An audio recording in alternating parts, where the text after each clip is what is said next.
les nations et les peuples d'Afrique se sont fait voler le XVIIe et le XVIIIe siècle, sur le continent où l'histoire humaine a commencé et a connu ses premiers développements civilisationnels qui ont ensuite formaté le reste de la civilisation méditerranéenne.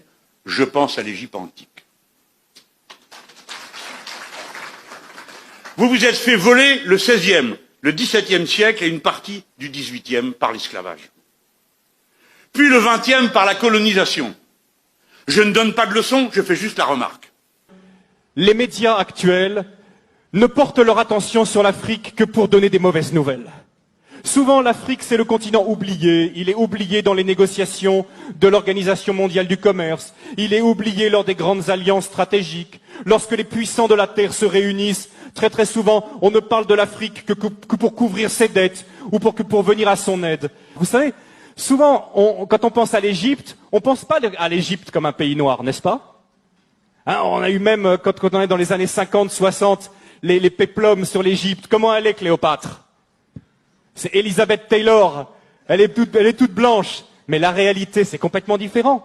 Toutes les recherches historiques ont montré qu'à l'époque de Moïse, ont montré qu'à l'époque biblique, l'Afrique était un pays noir. Et d'ailleurs, il suffit de regarder les hiéroglyphes aujourd'hui pour voir toutes ces femmes égyptiennes avec les cheveux tressés qui ressemblent à s'y méprendre aux Peuls du Sénégal. Des recherches ont montré que les Peuls du Sénégal, pour ceux qui les connaissent, sont parmi les descendants les plus directs des Égyptiens. Les travaux, entre autres, du professeur Cheranta Diop et d'autres ont montré que l'Égypte était un pays noir, que l'Éthiopie était un pays noir et que la Libye était un pays noir. On l'appelait la Cyrénaïque, avec la ville de Cyrène, ou la Tripolitaine. C'est un pays noir. Et j'aimerais bien, justement, aujourd'hui, quand on pense à l'Afrique, on pense à quoi? Honnêtement, quelles sont les images qui viennent à nous? Nous qui sommes ici en Alsace. Je ne sais pas vous qui regardez Internet là. Mais on pense à des guerres, on pense à des catastrophes, on pense à des famines, on pense à des ennuis sociaux. Voilà les premières images qui nous viennent lorsqu'on pense à l'Afrique. Est-ce que vous savez que pendant plus de 1000 ans, c'est l'Égypte qui a nourri tout le bassin méditerranéen par son blé? L'Égypte possède un cadeau de Dieu extraordinaire qui s'appelle le Nil, qui est probablement le fleuve le plus extraordinaire du monde, un fleuve qui vient du lac Victoria au Kenya, qui coule dans un delta.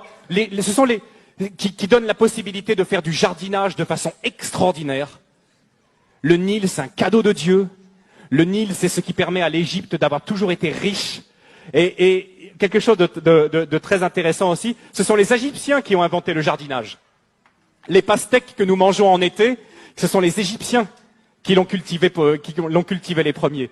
À l'époque, l'Égypte était la première puissance économique du monde. Aujourd'hui, l'Afrique est la dernière puissance économique en tant que continent. Mais il n'en a pas toujours été de même.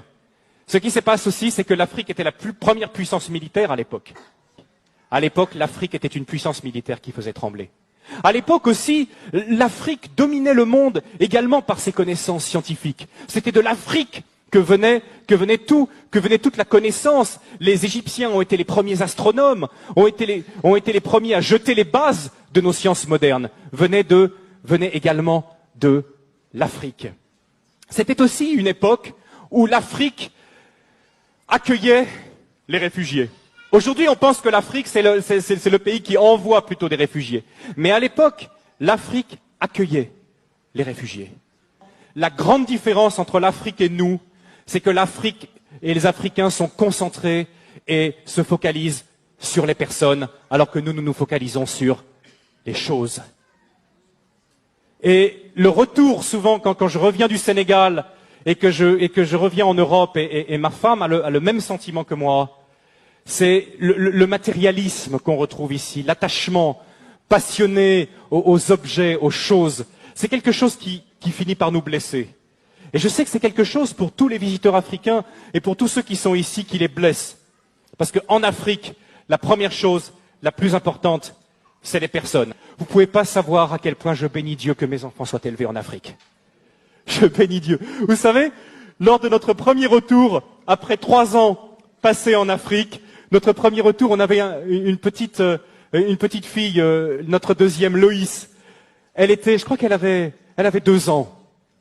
Et quand elle venait ici en Alsace, elle passait son temps comme ça à lever les mains. Quand elle voyait les gens, elle levait les deux bras comme ça. Parce qu'elle savait qu'en Afrique, elle avait expérimenté que quand un enfant tend ses bras, qu'est-ce qui se passe? N'importe qui soit de la famille ou pas, va prendre l'enfant dans les bras, dire une parole gentille, le consoler. Et elle était là en Europe, elle tendait ses bras comme ça, mais c'est pas la même chose ici. C'est pas la même chose.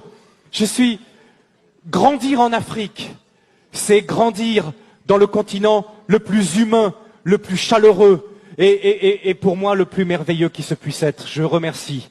Encore une fois ce matin, je profite de ce passage, je dis merci à l'Afrique. L'Afrique est le continent le plus humain du monde. Alors bien sûr, chez nous, ça nous a apporté beaucoup. On a le développement, on a les machines, les voitures, on vit plus longtemps, on est en meilleure santé, on a de l'argent en banque. Est-on plus heureux? Est-on plus heureux? On nous dit toujours qu'on cherche le bonheur.